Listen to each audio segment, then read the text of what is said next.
அதாவது வந்து இந்த சீன்ஸில் பேக்ரவுண்ட் மியூசிக்லாம் பார்த்தீங்கன்னா அனல் பறக்குது அப்படிங்கிறாங்க. அந்த மாதிரி வந்து எக்ஸ்ட்ராடனரியாக ஜிவி மியூசிக் போட்டிருக்காரு. இதில் இன்னொரு ஸ்பெஷல் என்ன அப்படின்னா, ஜிவி இசையமைக்கிற 100வது படம் வந்து பராசக்தி. பார்த்து எல்லாருமே திட்டுவாங்க, என்னடா இப்படி வந்து நடிச்சிருக்காரு, இவ்வளோ மோசமாக நடிச்சிருக்காரு, சாஃப்டாக நடிச்சுட்டு இருந்த ஜெயம் ரவி இப்படி நடிச்சிருக்காருன்னு திட்டுவாங்க ஒரு பக்கம். இன்னொரு பக்கம் பார்த்தீங்கன்னா பயோபிக்கா தனுஷை கூப்பிடு, அப்துல் கலாமோட பயோபிக்கா தனுஷை கூப்பிடு அப்படிங்கிற அளவுக்கு ஒரு நல்ல நடிகராக தனுஷ் வந்துட்டாரு. தனுஷ் இந்த படத்தில் நடிக்க ஆசைப்பட்டார். அந்த படம் சூர்யாட்ட இல்லைன்னும் போது தனுஷ்ல தான் போச்சு. தனுஷ் என்ன சொன்னார்னா, அந்த பதில் வந்து நான் வந்து அவருக்கு சாதகமாக தான் சொல்ல வேண்டியிருக்கும், வருண் ப்ராஜெக்டுக்கு சாதகமாக தான் சொல்ல வேண்டியிருக்கும், நீங்கள் வருத்தப்படக்கூடாது அப்படின்னு சொன்னோன்னா பார்த்துக்கலாம் அப்படின்னு சொல்லிட்டு கட் பண்ணிட்டார் போனேன்.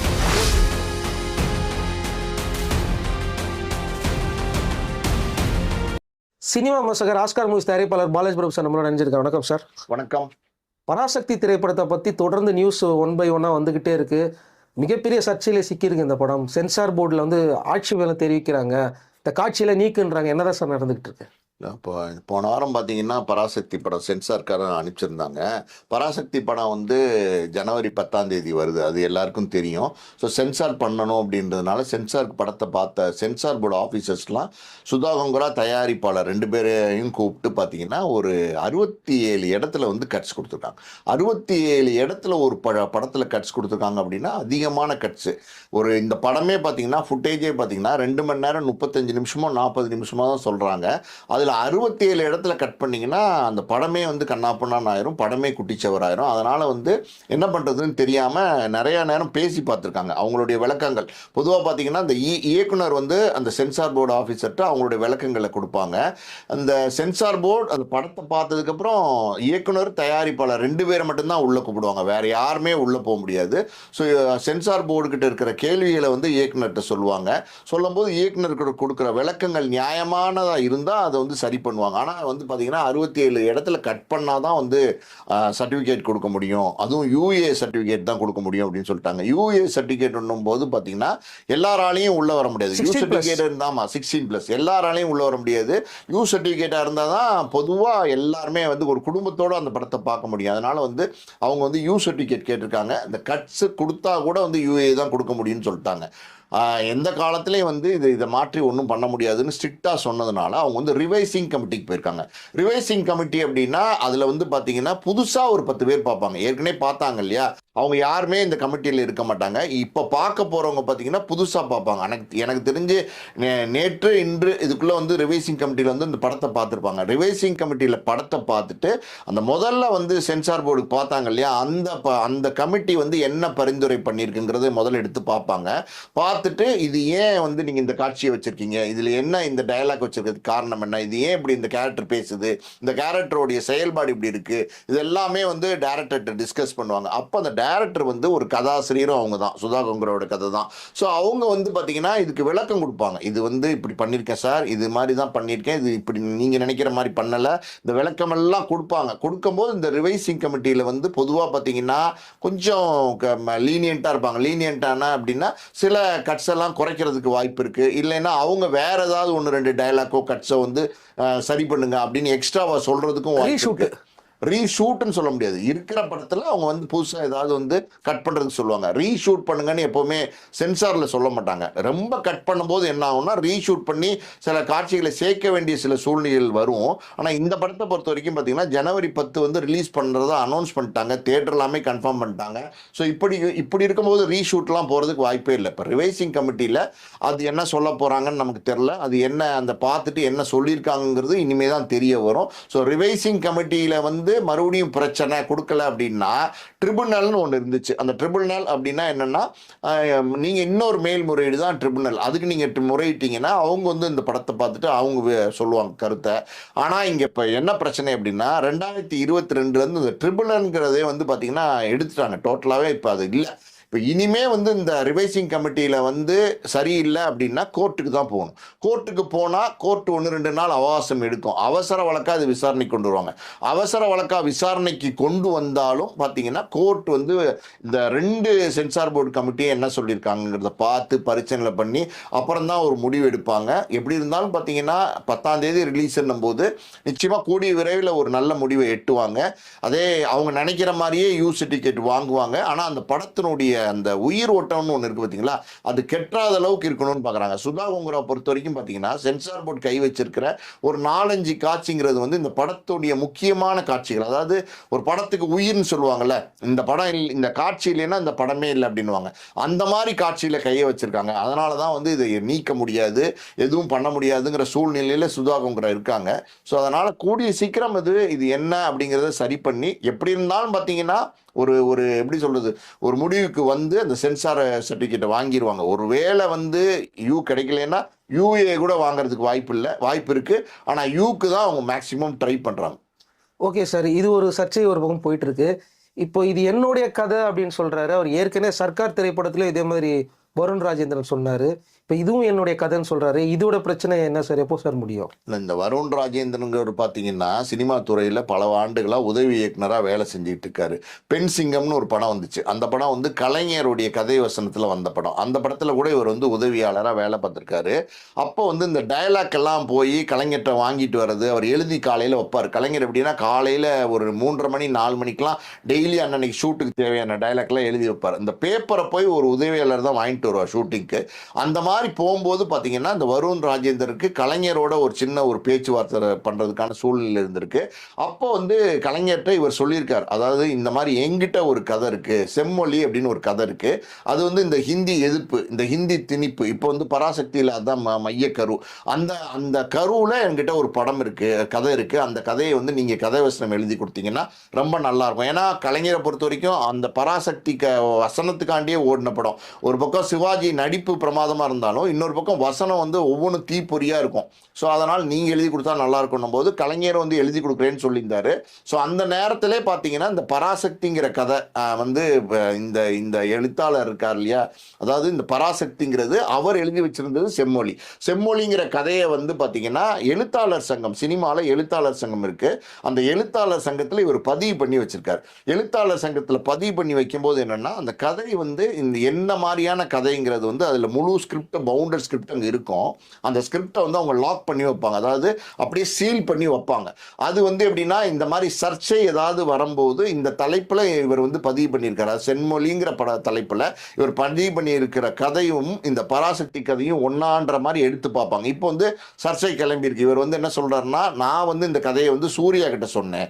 முதல்ல வந்து சூர்யா வச்சு பண்ணுறதுக்காண்டி சூர்யா அப்ரோச் பண்ணி நான் தான் கதையை சொன்னேன், என்னுடைய செம்மொழிங்கிற கதையை.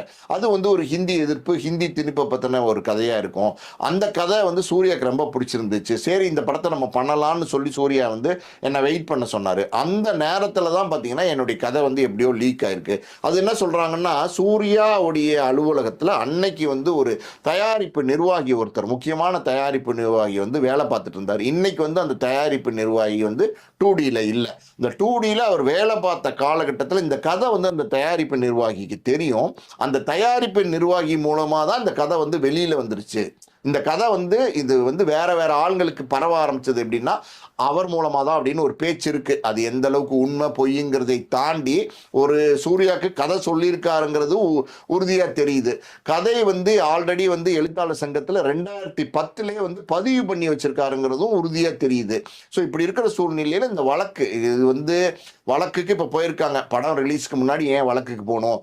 பராசக்திங்கிற படம் வந்து ஹிந்தி எதிர்ப்பு போராட்டத்தை பற்றி எடுக்கிற ஒரு கதை தானே, இது முன்னாடியே தெரியாதா? ஸோ அந்த படம் வந்து கிட்டத்தட்ட 1 வருஷமாக நடந்துட்டு இருக்கும்போது அப்போவே இந்த வழக்கு தொடுத்துருக்கலாமே, இல்லை ஒரு பேச்சுவார்த்தையை நடத்தியிருக்கலாமே, ஏன் இப்போ போய் கடைசி நேரத்தில் ஒரு நெருக்கடி கொடுக்கணும் ஒரு 10-15 நாளில் அப்படிங்கிற கேள்விகள்லாம் எல்லாருக்கும் வரும். இங்கே வந்து எப்படின்னா இந்த பேச்சுவார்த்தை நடந்திருக்கு, இந்த பேச்சுவார்த்தை அந்த டீமோட நடந்திருக்கு. இந்த மாதிரி வந்து நான் செம்மொழிங்கிற வச்சிருந்த கதை தான் இப்போ பராசக்தியாக உருவாகிட்டு இருக்கு, அதனால அது என்னோட கதை தான். நான் வந்து அந்த கதையை வந்து பதிவு பண்ணி ஆரம்பத்துலேருந்தே நான் வந்து அந்த கதையை பதிவு பண்ணி வச்சிருந்தேன். இது இல்லாமல் சூர்யா கிட்டே அந்த கதையை சொல்லியிருந்தேன். ஸோ எனக்கு அந்த படம் பண்ணுறதா இருந்தார். ஸோ அதுதான் இப்போ வந்து பராசக்தியாக வந்து படம் எடுக்கப்பட்டு இருக்கு. அதனால் என்னுடைய கதைக்கான அங்கீகாரத்தை கொடுங்க, அதுக்கான உரிய தொகையை எனக்கு கொடுங்க அப்படிங்கிற ஒரு பேச்சுவார்த்தை தொடர்ந்து நடந்துட்டு தான் இருக்குது. பொதுவாக இப்படி இந்த ரைட்டர்ஸ்லாம் என்ன ஆகும்னா, இந்த பேச்சுவார்த்தை நடக்கும்போது அவங்கள பெருசாக மதிக்க மாட்டாங்க. இந்த தயாரிப்பு நிறுவனங்கள் பெரிய பெரிய தயாரிப்பு நிறுவனமாக இருக்கிறதுனால அப்புறம் பார்த்துக்கலாம் அப்படிங்கிற எண்ணத்தில் பெருசாக பிடி கொடுக்க மாட்டாங்க. ஆரம்பத்திலேயே இதை செட்டில் பண்ணியிருந்தா ஈஸியாக செட்டில் பண்ணியிருக்கலாம். ஆனால் ஆரம்பத்தில் வந்து விட்டுட்டாங்க. அதாவது தும்ப விட்டுட்டு வாழை பிடிக்கிறதுன்னு சொல்லுவாங்களா, அந்த மாதிரி ஆனோடனே இப்போ இவர் வந்து இப்போ அனௌன்ஸ் பண்ணிட்டாங்க. ரிலீஸ் தேதி ஜனவரி 10 போது கிட்டத்தட்ட ஒரு 15 நாள் தான் இருக்கு. இந்த நேரத்தில் ஒரு கோர்ட்டு, அதாவது நீதிமன்றத்தை நாடலைன்னா அவருக்கான நியாயங்கள் வந்து மறுக்கப்படலாம். அதனால அவர் வந்து நீதிமன்றத்தை நாடி இருக்கார். இதே மேட்டர் தான் சர்க்கார்ல இந்த வருண் ராஜேந்திரனுக்கு இதே தான் நடந்துச்சு. ஆரம்பத்திலேருந்தே இது என்னோட கதைன்னு சொன்னாரு. அது எழுத்தாளர் சங்கத்தில் பதிவு பண்ணி வச்சிருக்கேன்னு சொன்னாரு. அந்த நேரத்தில் எழுத்தாளர் சங்கத்தில் வந்து பாக்யராஜ் வந்து தலைவராக இருந்தார். முருகதாஸை கூப்பிட்டு வந்து எழுத்தாளர் சங்கத்தில் பாக்யராஜ்லேருந்து மற்ற உறுப்பினர்கள்லாம் பேசினாங்க. சார் இது வந்து அப்படியே இருக்கு, அந்த கதை வந்து அப்படியே இருக்கு, அதனால நீங்க வந்து அவரும் உருவுரல் புரட்சின்னு எழுதி வச்சிருந்தான்னு நினைக்கிறேன் அந்த கதையோட பேரு. அப்படியே இருக்குன்னும் போது முருகதாஸ் வந்து மறுத்தார். இது என்னோட கதை, நான் பண்ணது அப்படின்னு சொல்லும்போது பாக்யராஜ் வந்து திரைக்கதை மன்னன், உங்களுக்கு தெரியும், பல வருடங்களா சினிமாவில் இருக்காரு. அந்த அந்த கதையை படிக்கும்போது அவருக்கு தெரியும், அதாவது இது வந்து முழுக்க முழுக்க அந்த வருண் ராஜேந்திரனுடைய கதை, அது அப்படியே வந்து திருடப்பட்டிருக்கு, இது அப்படியே படமாக்கப்பட்டிருக்குன்னு படத்தையும் பார்க்குறாங்க. சர்க்கார் படத்தையும் வந்து எழுத்தாளர் சங்கம் சார்பாக பாக்யராஜ்லேருந்து மற்ற உறுப்பினர்கள்லாம் பார்க்குறாங்க. பார்த்துட்டு முருகதாஸ் சொன்னப்பையும் முருகதாஸ் வந்து மறுத்துறார். இப்போ கடைசியாக என்ன ஆகுது அப்படின்னா, கோர்ட்டுக்கு போகிறேன் அப்படிங்கிற ஒரு சூழ்நிலை வந்து இந்த வருண் ராஜேந்திரனுக்கு வருது. அப்போ வந்து பாக்யராஜ் ஃபோன் பண்ணி முருகதாஸ் சொல்கிறார் என்னன்னா, ஒருவேளை இது கோர்ட்டுக்கு போச்சுன்னா கோர்ட் வந்து எழுத்தாளர் சங்கம் சார்பாக வந்து பார்த்தீங்கன்னா ஒரு ஒரு ஒரு பதில் கேட்பாங்க. அந்த பதில் வந்து நான் வந்து அவருக்கு சாதகமாக தான் சொல்ல வேண்டியிருக்கும், வருண் ராஜேந்திரனுக்கு சாதகமாக தான் சொல்ல வேண்டியிருக்கும், நீங்கள் வருத்தப்படக்கூடாது அப்படின்னு சொன்னோன்னா பார்த்துக்கலாம் அப்படின்னு சொல்லிட்டு கட் பண்ணிட்டார் ஃபோனை. கோர்ட்டுக்கு போச்சு. இப்போ எழுத்தாளர் சங்கத்துக்கு வந்து கேள்வி கேட்டு நோட்டீஸ் அனுப்பிச்சாங்க. அந்த தயாரிப்பு நிறுவனத்துக்கு அனுப்பிச்சாங்க. அந்த இயக்குனர் முருகதாஸ்க்கு அனுப்பிச்சாங்க. அப்போ எழுத்தாளர் சங்கத்தில் என்ன பண்ணாங்க அப்படின்னா, பாக்யராஜ் வந்து இந்த கதை வருண் ராஜேந்திரனோட கதை தான், இது எழுத்தாளர் சங்கத்தில் பதிவு பண்ணப்பட்டிருக்கு பல வருடங்களுக்கு முன்னாடியே அப்படிங்கிற உண்மையை வந்து வீடியோவாக பேசினார். வீடியோவாக பேசி அந்த வீடியோ பதிவு எடுத்துகிட்டு போய் கோர்ட்டில் கொடுத்தாங்க. அதாவது வருண் ராஜேந்திரன் தரப்பு வழக்கறிஞர் வீடியோவை பார்த்த நீதிபதிகள் பாக்யராஜ் வந்து எழுத்தாளர் சங்க தலைவர்னும் போது அவரே வீடியோ பதிவு கொடுத்துருக்காருன்னும் போது அதை வந்து ஆதாரமாக எடுத்துக்கிட்டு இந்த நியாயம் வந்து இந்த வருண் ராஜேந்திரன் கிடைக்கணும் அப்படின்னு பேசும்போது out of the court settlement சொல்லுவாங்க. கடைசி நேரத்தில் ரிலீஸ்க்கு 2 நாளைக்கு முன்னாடி இப்படி ஒரு நெருக்கடி வந்துருச்சு சர்க்கார் படத்துக்கு. அது சன் பிக்சர்ஸ் தயாரிப்பு, முருகதாஸ் பெரிய டைரக்டர். இப்போ இந்த நெருக்கடியை வந்து ஒரு வருண் ராஜேந்திரன் கொடுத்துட்டார். அதாவது ஒரு சாதாரணமாக யாரையும் நினைக்கக்கூடாது. ஒருத்தர் வந்து நீதிக்காண்டி போராடினா அந்த நீதி வந்து நியாயமாக உள்ளவங்களுக்கு நிச்சயமாக கிடைக்கும். பல நேரங்கள் இது நடக்கும். அப்படி வந்து இவருக்கு நீதி கிடைச்சிருச்சுன்னும் போது இவர் என்ன சொல்றாருன்னா, எனக்கு அந்த கதையினுடைய பேரை போடணும், எனக்கு பணத்தை விட என்னோட கதைன்னு போடணும் அப்படிங்கிறாங்க. ஆனால் அவங்க என்ன சொல்றாங்க, நாங்கள் அதிகமாக உங்களுக்கு பணம் தரோம், நீங்கள் வந்து பேரை விட்டு கொடுத்துருன்னு ஒரு பேச்சுவார்த்தை நடந்துச்சு. ஆனால் அவர் கடைசி வரைக்கும் என்ன சொன்னார்னா, அட்லீஸ்ட் மூலக்கரு இந்த கதை இதுலேருந்து இன்ஸ்பயர் ஆகி தான் எடுக்கப்பட்டதுன்னு ஒரு கார்டாவது போடுங்க, எனக்கு எடுத்தோன்னு அந்த கார்டை போடுங்க, அப்புறம் பணம் கொடுங்க அப்படின்னு சொன்னார். அதுக்கப்புறம் வந்து வேற வழியே இல்லாமல் அதுக்கு ஒத்துக்கிட்டு நீங்கள் அந்த சர்க்கார் படத்தை பார்த்தீங்கன்னா எடுத்தோன்னு ஒரு கார்டு வரும். அதில் வந்து இந்த கதை வந்து வருண் ராஜேந்திரனுடைய இன்ஸ்பிரேஷன், அதாவது அவருடைய கதை கருவை தழுவி எடுக்கப்பட்டதுன்ற மாதிரி ஒரு கார்டு ஒன்று வரும். அதுக்கப்புறம் ஒரு அமௌண்ட் கொடுத்து செட்டில் பண்ணாங்க. எனக்கு தெரிஞ்சு 30 லட்சமோ என்னமோ கொடுத்தாங்கன்னு வச்சுக்கோங்களேன். இது ஆரம்பத்திலே பேசியிருந்தா ஈஸியாக முடிஞ்சிருக்கும். ஆனால் கடைசி வரைக்கும் கொண்டு வந்துட்டாங்க. அப்படிதான் இப்படி சர்க்கார் படத்தில் நடந்த மாதிரி தான் இப்போ வந்து பராசக்திக்கு நடந்திருக்கு. இப்போ பராசக்திக்கு என்னன்னா, அந்த சுதா கோங்கராக்கு நோட்டீஸ் அனுப்பிச்சிருக்காங்க கோர்ட்டு, தயாரிப்பு நிறுவனம் ஆகாஷ் பாஸ்கருக்கு அனுப்பிச்சிருக்காங்க. இப்போ அந்த எழுத்தாளர் சங்கத்துக்கும் பதில் கேட்டிருக்காங்க. ஸோ இப்போ எழுத்தாளர் சங்கத்தில் இது ஆல்ரெடி பதிவு பண்ணி வச்சிருக்கிறது போது இந்த புக்கை இப்போ ஓப்பன் பண்ணுவாங்க. இப்போ இந்த சீல் பண்ணியிருந்தாங்க இல்லையா, இதை இப்போ பிரிப்பாங்க. பிரச்சனை வருதுன்னா பிரிப்பாங்க. பிரித்து அங்கே உள்ள தலைவர்லேருந்து அங்கே உள்ள அந்த எல்லாருமே வந்து இப்போ உறுப்பினர்கள் எல்லாருமே இதை படிப்பாங்க. படிச்சுட்டு இந்த படத்தையும் பார்க்கணும்னு கேட்பாங்க. எது பராசக்தி படத்தையும் பார்க்கணும்னு கேட்பாங்க.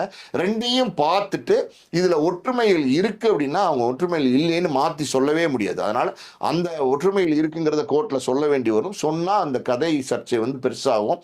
ஸோ ஆனால் எதுவாக இருந்தாலும் இந்த மாதிரியான சூழ்நிலைகள் என்ன அப்படின்னா, அந்த தயாரிப்பு நிறுவனமும் அந்த வழக்கு தொடுத்த எழுத்தாளரும் கடைசி நேரத்தில் ஏதாவது ஒரு தீர்வுக்கு வந்துடுவாங்க. ஏதாவது ஒரு தீர்வு எட்டிடும். எப்படியாவது ஒரு தீர்வு எட்டிடும்.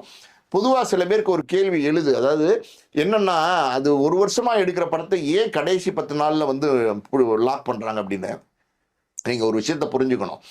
அது அந்த 1 வருஷமா நீங்க போய் கேட்டீங்கன்னா அவங்க வந்து யாருமே சரியா பதில் சொல்ல மாட்டாங்க. அவர் 1 வருஷமா ட்ரை பண்றாருன்ற மாதிரிலாம் சொல்றாங்க. அதான் ஒரு வருஷமா கேட்டிங்கன்னா யாருமே பதில் சொல்ல மாட்டாங்க. பொதுவாகவே சினிமாவில் நடக்கும். இந்த மாதிரி பிரச்சனைன்னும் போது என்னன்னா, தொடர்ந்து முயற்சி பண்ணுவாங்க. ஆனால் யாருமே பதில் சொல்ல மாட்டாங்க. அப்போ என்ன செய்வாங்கன்னா, கடைசி நேரத்தில் பார்த்துக்கலாம் அப்படின்னு சொல்லிட்டு, இந்த நெருக்கடியான ஒரு நிலைமை வருது பார்த்தீங்களா, அப்போ தான் வந்து அவங்க கோர்ட்டுக்கு போவாங்க. அப்படி தான் அவர் போயிருக்காரு. ரிலீசிங் டைம்ல. ஆமாம், ரிலீஸ் டைமில். ஆனால் நிச்சயமாக வந்து இது கண்டிப்பாக இது செட்டில் ஆயிரும்.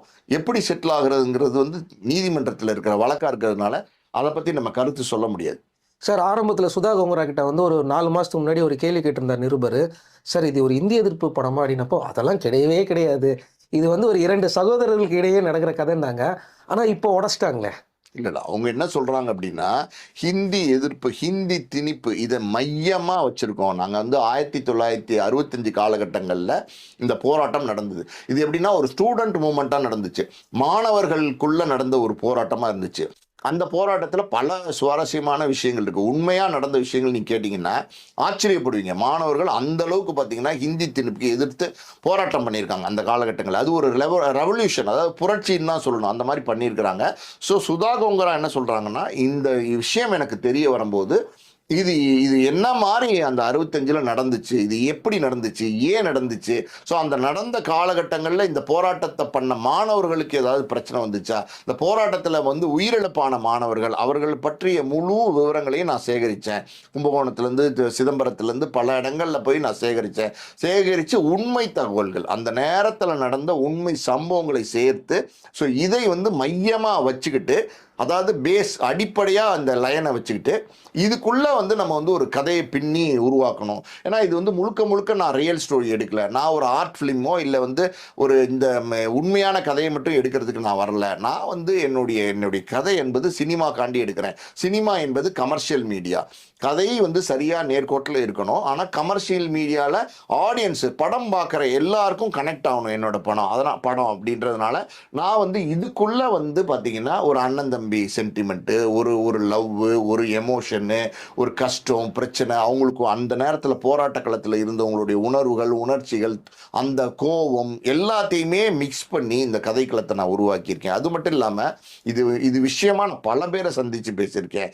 எத்தனையோ வந்து இந்த காலகட்டங்களில் இருந்தவங்க இன்னைக்கு 85, 90, 80 அந்த மாதிரி வயசில் இருக்கிறவங்கள பல பேரை நான் சந்தித்து அன்றைக்கி என்ன நடந்துச்சு, என்னென்ன பிரச்சனைகள் வந்துச்சு, ஒரு ஹிந்தி திணிப்பு அப்படின்னும் போது ஏன் வந்து மாணவர்கள் இவ்வளோ எழுச்சியானாங்க, ஏன் அந்த போராட்டத்தை கையில் எடுத்து பண்ணாங்க, இப்போ வாழ்க்கையை வந்து படிப்பு மற்ற வாழ்க்கையை விட இது முக்கியம்னு நினைக்கிற அளவுக்கு அவங்க எப்படி பூர்வமாக இந்த பிரச்சனைக்குள்ளே கனெக்ட் ஆனாங்க, இதெல்லாமே நான் கேட்டு தெரிஞ்சுக்கிட்டேன். அப்படி தான் பார்த்தீங்கன்னா அமெரிக்கன் காலேஜில் ஆர் ராமசாமின்னு ஒருத்தர், அவர் வந்து ஸ்டூடெண்ட் லீடராக இருந்தார், அதாவது மாணவர் தலைவராக இருந்தார். அவர்கிட்ட நான் போய் கேட்டேன். அவர் வந்து இப்போ 85 வயசு உயிரோடு தான் இருக்கார். அவர்கிட்ட கேட்கும்போது அவர் பல அற்புதமான அரிய தகவல்களை சொன்னார். ஏன்னா அவர் அந்த காலகட்டங்களில் அந்த சூழ்நிலையில் வாழ்ந்தவர், அன்று மாணவராக இருந்தவர், மாணவர்களுக்கெல்லாம் தலைவராக இருந்ததுனால பல விஷயங்களுக்கு அவர் தெரிஞ்சிருந்துச்சு. அவர் பேசினது, அவர் சொன்ன சம்பவங்கள் எல்லாமே ரொம்ப நேர்மையாகவும் நேர்த்தியாகவும் இருந்துச்சு. அவர் சொன்ன வார்த்தைகள்லேருந்தே என்னுடைய படத்துக்கு டைலாக் கிடைச்சிச்சு. ஒவ்வொரு வார்த்தை இதெல்லாம் அவர் பேசும்போதே பார்த்தீங்கன்னா இதை டைலாக்காக யூஸ் பண்ணலாம், இது இருந்தால் நல்லாயிருக்கும், இவ்வளோ நல்லா இருக்கே, அவ்வளோ நல்லா இருக்கேன்னு அப்படி வந்து ஒரு கதையை நான் வந்து சினிமாக்காண்டி உருவாக்கினேன். அந்த கதை வந்து அடிப்படையாக வந்து பார்த்திங்கன்னா ஒரு ஹிந்தி எதிர்ப்பு, ஒரு ஹிந்தி திணிப்பு எதிர்த்து மாணவர்கள் போராடக்கூடிய அந்த கதைக்களமாக இருந்தால் கூட அது முழுக்க அதை பற்றின கதை கிடையாது. அதையும் வச்சுக்கிட்டு நான் வந்து இதுக்குள்ள ஒரு டிராமா பண்ணியிருக்கேன், சினிமா பண்ணியிருக்கேன். ஆமாம், சினிமா பண்ணியிருக்கேன். அதனால வந்து இது வந்து ஒரு கமர்ஷியல் படமாக இருக்கும். இது வந்து முழுக்க ஹிந்தி எதிர்ப்பு அதை மட்டும் பேச போதா கிடையாது. இது வந்து ஒரு கமர்ஷியல் படம், எல்லாரும் பார்ப்பாங்க. இதில் காதல் இருக்குது, எல்லாமே இருக்குது அப்படின்றத அவங்க வெளிப்படுத்தியிருக்காங்க. இன்னும் கூட பார்த்தீங்கன்னா இந்த படத்தில் சிவகார்த்திகேயன் வந்து ரொம்ப அற்புதமாக நடிச்சிருக்கிறதா சொல்கிறாங்க. இந்த படம் முதல்ல வந்து புறநானூறுங்கிற பேரில் சூர்யாவுக்கு தான் சுதா கோங்கரா சொல்லியிருந்தாங்க. சூர்யா வந்து சூரரை போட்டு சுதா கோங்கராவோட சேர்ந்து ஒர்க் பண்ணார். ஸோ அந்த ஃப்ரெண்ட்ஷிப் ஒன்று இருக்குது. சூர்யாவோட ரொம்ப நெருக்கமாக, ரொம்ப ஈஸியாக வந்து சுதா கோங்கரா பேசுவாங்க, நட்பின் அடிப்படையில். அப்படி பார்த்தீங்கன்னா சூர்யா நான் ஒரு கதை வச்சிருக்கேன் அப்படின்னும் சூர்யா ரொம்ப ஆசைப்பட்டு தான் கேட்டிருக்காரு. அவருக்கு நடிக்கிறதுக்கு ரொம்ப விருப்பங்கள் இருந்திருக்கு. ஆனால் ஏதோ ஒரு காரணம் அது வந்து இந்த படத்தில் நம்ம நடிக்க வேணான்னு அவர் முடிவு பண்ணி அதில் பேக் ஃபயர் ஆகிட்டார். பேக் ஃபயர் ஆனதுக்கான காரணங்களை சுதா கோங்கராட்ட சொல்ல மறுத்துட்டார். ஆனால் சுதா கோங்கரா இப்போ கூட சூர்யா மேலே ஒரு கோபம் இருக்குது. கிட்டத்தட்ட 1 வருஷத்துக்கு மேலே சூர்யா அந்த படத்தில் நடித்தா ரொம்ப நல்லா இருக்கும்னு வெயிட் பண்ணாங்க, அனௌன்ஸ் எல்லாம் பண்ணாங்க. அப்படி இருக்கும்போது சூர்யா அதில் பின் வாங்கி நடிக்க முடியாதுன்னு சொன்னப்ப சுதா குங்கரா வேதனைப்பட்டாங்க, கொஞ்சம் வருத்தங்கள் இருந்தது. பட் இருந்தாலும் அது அவங்க அந்த நேரத்தில் வெளிப்படுத்திக்கல. ஆனால் சூர்யா இதில் நடிக்காமல் போனதுக்கு பின்னாடியாக ஒரு காரணம் சொல்கிறாங்க. அது என்ன அப்படின்னா, சூர்யா இன்னைக்கு தமிழ்நாட்டை சேர்ந்த ஒரு தமிழ் மகன், அதில் வந்து எந்த மாற்றமும் கிடையாது. ஆனால் பாம்பேயில் போய் செட்டில் ஆகிட்டார். ஜோதிகா, சூர்யா அவங்க 2 குழந்தைங்க எல்லாமே பாம்பேயில் செட்டில் ஆகிட்டாங்க. பெரிய பெரிய ஒரு ஃப்ளாட் வாங்கி கிட்டத்தட்ட 80 கோடி ரூபா ஃப்ளாட் வாங்கி பாம்பேலே போய் குடியேறிட்டாங்க. ஸோ அப்படி இருக்கும்போது அவங்க குழந்தைங்க எல்லாமே பாம்பேல தான் படிக்கிறாங்க, இன்னைக்கு ஸ்கூல் படிக்கிறாங்க. அந்த மாதிரி ஒரு சூழ்நிலையில் ஜோதிகா என்ன விருப்பப்படுறாங்கன்னா, தமிழ் படத்தில் நடிக்கிற சூர்யா அடுத்த தளத்துக்கு போகணும், பாலிவுட் படத்தில் நடிக்க ஆரம்பிக்கும், நிறைய வாய்ப்புகள் வந்து பாலிவுட் படத்தில் வந்து கிடைக்கணும் சூர்யாக்கு அப்படின்னு அங்கே வந்து ஜோதிகா அவங்களுடைய இன்ஃப்ளூயன்ஸை பயன்படுத்தி பாலிவுட் படங்களுக்கு சூர்யாவுக்கு வாய்ப்புக்கு ட்ரை பண்ணுறாங்க. சூர்யா தமிழில் வந்து நம்பர் 1 ஸ்டார் தான், இருந்தாலும் ஹிந்திக்குள்ளே எப்படியாவது கொண்டு போயிடணும், ஒரு பாலிவுட் ஸ்டாராக மாற்றிடணுன்றதுக்கான சில முயற்சிகள்லாம் எடுத்துக்கிட்டு இருக்கிறதுனால இந்தியிலே போய் பாம்பேலே போய் செட்டில் ஆயிட்டார் இல்லையா. இப்போ இந்த படத்தில் நடித்தா என்ன ஆகும்? இந்த படம் வந்து ஒரு ஹிந்தி எதிர்ப்பு, ஹிந்தி திணிப்பை பற்றி அதை எதிர்த்து போராடுற ஒரு நாயகன், அவன் தான் வந்து சூர்யா. அப்படி இருக்கும்போது அந்த கதையில் சூர்யா நடித்தா இந்த கதை வந்து எல்லா இடத்துலையும் இப்போ ஓடும். இப்போ வந்து பார்த்தீங்கன்னா இதெல்லாம் ஓடிடி, அப்புறம் வந்து பார்த்தீங்கன்னா பாம்பே, நார்த் இந்தியா, கர்நாடகா, கேரளா எல்லா லாங்குவேஜிலும் இப்போ ரிலீஸ் ஆகுது. உலக அளவில் ரிலீஸ் ஆகுது. உலக அளவில் பார்த்தீங்கன்னா தமிழர்கள் ஜாஸ்தியாக இருக்காங்களன்னா ஹிந்திக்காரங்க தான் ஜாஸ்தியாக இருக்காங்க. ஸோ மொத்தத்தில் பார்த்தீங்கன்னா பெரிய லெவலில் வந்து இது ரீச் ஆச்சுன்னா, ஏப்பா நீ வந்து பாம்பேயில் வந்து செட்டில் ஆகிட்டு நீ வந்து அங்கே போய் ஹிந்தி எதிர்ப்புக்கு போராட்டத்தில் ஒரு இருக்கிற மாதிரியான ஒரு கேரக்டரில் ஹீரோவாக நடிச்சிருக்கீங்களே அப்படின்னு ஒரு கேள்வி வந்து சூர்யா மேலே வந்துடும். நிச்சயமாக பார்த்தீங்கன்னா பாம்பேயில் சூர்யா இருக்கார்ல, அதுக்கு ஒரு எதிர்ப்பு வந்துடும். ஹிந்தி படத்தில் நடிக்கணும்னு ஆசைப்படுறாருல, அதுக்கு ஒரு எதிர்ப்பு வந்துடும். அப்படிங்கிறதுனால நாசுக்கு அதில் வந்து சூர்யா விலகிக்கிட்டார் அப்படின்னு ஒரு தகவல் இருக்குது. அந்த தகவல் உண்மையான தகவல் தான். இடைச்செருகலாக ஒரு கேள்வி, இதே தனுஷ் வந்து இவர் இன்னும் பாலிவுட்டில் ஒரு படம் கூட நடிக்கல, ஆனால் தனுஷ் தொடர்ந்து பாலிவுட் படங்களை நடிச்சுக்கிட்டு இருக்காரு. அப்படி இருக்கும்போதும் இந்த படத்தில் நான் நடிக்கிறேன், 1 வருஷம் மட்டும் டைம் கொடுங்க, நான் படம் முடிச்சுட்டு வந்துடுறேன்னு அவர் மட்டும் எப்படி தைரியமாக சொன்னார்? அதுதான் நீங்கள் ரொம்ப வித்தியாசத்தை கரெக்டாக பார்க்கணும். என்ன அப்படின்னா, சூர்யாவை பொறுத்த வரைக்கும் சூர்யா, ஜோதிகா 2 குழந்தைங்க பாம்பேயில் போய் செட்டில் ஆகிட்டாங்க. அங்கே தான் அவங்களோட குடியிருப்பாக இருக்கிறதுனால அங்கே பாம்பேயில் என்ன மொழி பேசுவாங்க? ஹிந்தி மொழி தான் சகஜமாக பேசுவாங்க. அப்புறம் அங்கே வந்து பாம்பேயில் போய் நீங்கள் செட்டில் ஆனதுக்கப்புறம் ஒரு நார்த் இந்தியன் படத்தில் வந்து நீங்கள் பாலிவுட் படத்தில் நடிக்கணும்னு ஆசைப்படும் போது அங்கே ஹிந்தி மொழி தான் பிரதான மொழியாக இருக்கும்போது அங்கே போய் நீங்கள் வந்து தமிழில் வந்து நடித்த படம் வந்து ஹிந்தி எதிர்ப்பு மொழியாக இருக்கும். ஹிந்தி பேசி ஆகணும். நீங்கள் அங்கே அந்த பசங்கள்லேருந்து எல்லாமே ஸ்கூலுக்கு போகும்போது ஹிந்தி தான் பேசணும். பக்கத்து வீட்டுக்காரங்க, எழுத்து வீட்டுக்காரங்க, காய்கறி வாங்குறவங்க, பழம் விற்கிறவன், பால் பாக்கெட் போடுறவன் எல்லாமே ஹிந்தியில் தான் பேசுவான், தமிழில் பேச மாட்டான். அவங்களோட நீங்கள் ஹிந்தியில் பேசுகிறதா அங்கே நீங்கள் வாழ முடியும். அப்படி அந்த மாதிரி ஒரு வாழ்க்கையை நீங்கள் அங்கே கட்டமைச்சிக்கிட்டு இங்கே வந்து அந்த மொழியை எதிர்த்து வந்து இங்கே நீங்கள் ஒரு படம் நடிச்சிங்கன்னா சரியாக வராது இல்லை. அதனால தான் அவர் வேணான்ட்டார். தனுஷை பொறுத்த வரைக்கும் எப்படின்னா, பாலிவுட்டில் நடிக்கிறார், ஹாலிவுட்டில் நடிக்கிறார், அவருக்கு வந்து ரேஞ்சே கிடையாது. இப்போ விஜய் சேதுபதி, தனுஷ் எல்லாம் வேற கேட்டகிரி. எந்த படமாக இருந்தாலும் அவங்க அதை பற்றியெல்லாம் கவலைப்படுறதில்ல, அதுக்கு அவங்க யோசிக்கிறதும் கிடையாது. ஒருவேளை பார்த்துக்கலாம். ஆமாம், ஒருவேளை தனுஷ்க்கு வந்து அடுத்தடுத்து பாலிவுட் படங்கள் கிடைக்கலன்னா அதை பற்றி அவர் கவலைப்பட போகிறதில்ல. ஏன்னா வந்து இன்னைக்கு வந்து பார்த்தீங்கன்னா தனுஷ் ஒரு பெரிய நடிகராக மாறிட்டார். இன்னைக்கு வந்து ஒரு இளையராஜாவோட பயோபிக்கா தனுஷை கூப்பிடு, அப்துல் கலாமோட பயோபிக்கா தனுஷை கூப்பிடு அப்படிங்கிற அளவுக்கு ஒரு நல்ல நடிகராக தனுஷ் வந்துட்டார். தனுஷ் இந்த படத்தில் நடிக்க ஆசைப்பட்டார். அந்த படம் சூர்யாட்ட இல்லைன்னும் போது தனுஷ்ட தான் போச்சு. தனுஷ் என்ன சொன்னார்னா, சுதாகர்கிட்ட கதையை கேட்டு ரொம்ப அற்புதமாக இருக்குங்க, ஆனால் நான் ஒரு வருஷம் வரைக்கும் கொஞ்சம் பிஸியாக இருக்கேன், ஆல்ரெடி கொடுத்த படத்துலேருந்து என்னால் வெளியில் வர முடியாது, 1 வருஷம் வெயிட் பண்ணுங்க ப்ளீஸ்ன்னு ரொம்ப ரிக்வஸ்ட் பண்ணி கேட்டார் சுதா குங்கரட்ட. சுதா குங்கரா என்ன சொன்னாங்க, என்ன தனுஷ் 1 வருஷம் சொல்கிறீங்களே, ரொம்ப நாளாக இருக்கே அப்படின்னு சொன்னாங்க. அது காரணம் என்ன அப்படின்னா, அவங்க ஆல்ரெடி சூர்யாக்கே 1-1.5 வருஷம் வெயிட் பண்ணிட்டாங்க. அவங்க அடுத்த படம் பண்ண வேண்டாமா? அவங்க தனுஷ் ஒரு வருஷம் சொல்கிறாரு. சரி, 1 வருஷம் வெயிட் பண்ணால் 1 வருஷத்தில் வர முடியாமல் கூட போகலாம். சில படம் வந்து தொடர்ந்து முடிக்க முடியாமல் இருக்கலாம், நடிச்சிட்டு இருக்க படம். அப்போ 1 வருஷம் கழித்து இன்னொரு 6 மாதம் போது ரொம்ப நாள் வெயிட்டிங் பீரியட் ஆயிரும், ரொம்ப நாள் காத்திருக்க வேண்டி வரும்னும் போது வேற யாரை போடலாங்கிற ஒரு யோசனை வந்து சுதா குங்கராக்கு வரும்போது இப்படி ஒரு கதை இருக்கு அப்படிங்கிறது வந்து சிவகார்த்திகேயனுக்கு தெரிய வருது. சிவகார்த்திகேயனை பொறுத்த வரைக்கும் பார்த்தீங்கன்னா இன்னைக்கு கால்குலேட் பண்ணி கரெக்டாக படத்தை பிடிக்கிறார். எல்லா படங்களும் பார்த்தீங்கன்னா அவருடைய கால்குலேஷன் தான் இன்னைக்கு இவ்வளோ பெரிய ஆளாக அவரை கொண்டு வந்திருக்கு. ஒரு காமெடி நடிகனாக அறிமுகமாகி ஒரு காமெடி ஹீரோவாக மாறி இன்னைக்கு வந்து ஒரு ஆக்ஷன் ஹீரோவாக மாறிட்டார் அமரன்லேருந்து. அதனால் வந்து அவர் இந்த படம் நல்லா இருக்கும் நம்ம நடிச்சா அப்படின்னு நினைக்கிறாரு. அதே காலகட்டங்களில் ஒரு பேச்சுவார்த்தை அவர் சார்ந்தவங்க சுதா குங்கராட்ட பேசுகிறாங்க. அந்த நேரத்தில் தான் பார்த்தீங்களா கொட்டுக்காளின்னு ஒரு படம் வந்து இவர் சிவகார்த்திகேயன் தயாரித்தார். அந்த படத்துடைய விழாக்கு வந்து சிவகார்த்திகேயன் சுதா குங்கரா 2 பேருமே நேரம் மீட் பண்ணுறாங்க. அப்போ சிவகார்த்திகேயன் கேட்குறாரு, சுதா கோங்கரா கிட்ட ஒரு படம் நம்ம சேர்ந்து பண்ணணும் ரொம்ப நாளாக ஆசைப்படுறேன் அப்படின்னும் போது சுதா கோங்கரா சொல்லியிருக்காங்க, சிவா எனக்கு ஒரு சப்ஜெக்ட் இருக்குது, சூப்பராக இருக்கும், ஒரு லவ் சப்ஜெக்ட் இருக்குது, நம்ம 2 பேரும் சேர்ந்து பண்ணலாம், நிச்சயமாக அது ரொம்ப நல்லாயிருக்கும், வெயிட் பண்ணுங்க, இந்த வந்து எப்படி சொல்கிறது, இந்த புறநானூறு, அப்போ புறநானூறு தான், புறநானூரை நான் முடிச்சுட்டு வந்துடுறேன், அதுலேயே நிறைய பஞ்சாயத்து இருக்குது, யார் நடிக்க போகிறாங்கன்னு தெரிலன்னு சொல்லும்போது உடனே சிவகார்த்திகேயன் என்ன சொல்றாரு, அந்த கதை எனக்கு தெரியும், நான் கேள்விப்பட்டிருக்கேன், அப்போ நீங்கள் எனக்கு ஒரு 4 லைன் சொல்ல முடியுமா அப்படின்னு சின்னதாக அந்த கதையை சொல்கிறாங்க. ஏன்னா ஒரு நடிகர் கேட்குறாரு, கதை சொல்கிறாங்க. ஆனால் சுதா கோங்கராக்கு அப்போ தெரியாது சிவகார்த்திகேயன் நடிக்க தான் கேட்குறாருன்னு. கதையை கேட்டுட்டு இந்த கதையில் நான் நடிக்கட்டுமா அப்படின்னு கேட்டுக்காரு. நீங்கள் நடிக்கணும்னா வந்து உடனே தேதி வேணுமே அப்படின்ட்டு இருக்காங்க. நான் வந்து இந்த மெதராசின்னு ஒரு படம் நடிக்கிறேன், அடுத்து வந்து வெங்கட் பிரபுக்கு ஒரு படம் பண்ணுறேன், இது 2யும் பேரலாக முடிச்சுட்டு உங்களுக்கு வந்து பண்ணித்தரேன் அப்படிங்கிறாரு. அப்போ அவங்க என்ன சொல்கிறாங்க, இதுதான் தனுஷ்னு சொன்னார், 1 வருஷம் வெயிட்டிங் பீரியட் ஆயிரும், அதனால் என்னால் வெயிட் பண்ண முடியாது, இப்போ உடனே நான் ஆரம்பிக்கிற மாதிரி இருக்கேன், அந்த சூழ்நிலை உங்களுக்கு இருந்தால் சொல்லுங்கன்னும் போது சிவகார்த்திகேயன் என்ன பண்ணிட்டாரு, இப்போ நடிச்சிட்டு இருக்கிற மதராசியை முடிச்சிருவோம், வெங்கட் பிரபு தள்ளி வச்சிருவோம், நடுவில் வந்து இது நல்ல படம், இது வந்து நமக்கு வந்து லைஃப் கேரியரில் முக்கியமான படம், ஒரு பெஞ்ச் மார்க் படமாக இருக்கும், அதனால் இதில் நடிச்சிருவோம்னு சொல்லிட்டு உடனே பார்த்தீங்கன்னா அந்த கதையில் எப்படி சொல்கிறது, நம்ம சுதா கோங்கரா சொன்ன கதையில் இவர் நடிக்க ஆரம்பிக்கிறாரு. படத்தோட கலரே மாறுது. இந்த படத்தோட பேர் வந்து புறநானூறுலேருந்து பார்த்தீங்கன்னா பராசக்தியாக மாறுது. பராசக்தி அப்படின்னும் போது அது வந்து ஆல்ரெடி வந்து கலைஞர் கதை வசனத்தில் சிவாஜி ஏற்படுச்சு, மிகப்பெரிய சர்ச்சை மட்டும் இல்லை, மிகப்பெரிய பேசப்பட்ட படம். அன்னைக்கு கலைஞருடைய வசனம்லாம் பார்த்தீங்கன்னா ஒவ்வொன்றும் அனல் பறக்கிற மாதிரியான ஒரு டைலாக்ஸ் இருக்கும் அந்த படம். பராசக்தி அப்படின்னா தமிழ் சினிமாவில் அந்த ரெக்கார்டு அது வரைக்கும் யாருமே உடைக்கல.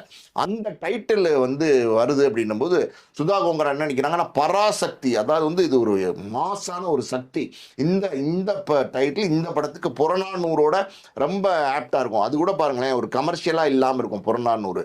பராசக்தின்னும் போது ஆட்டோமேட்டிக்காக அதுலேயே ஒரு ஃபோர்ஸ், ஸ்டூடெண்டோட சக்தி தான், ஸ்டூடெண்டோட சக்தி, அது ஒரு ஃபோர்ஸ் வந்துருக்குது அதில். ஸோ அந்த பராசக்தி டைட்டில் வேணும்னும் போது அது விஜய் ஆண்டனி பார்த்தீங்கன்னா தெலுங்குல நடித்தார். அவர் வந்து இப்போ ஒரு சக்தி திருமகன் ஒரு படம் நடித்தார்ல, அதோட தெலுங்கு வெர்ஷன் பார்த்தீங்கன்னா பராசக்தி.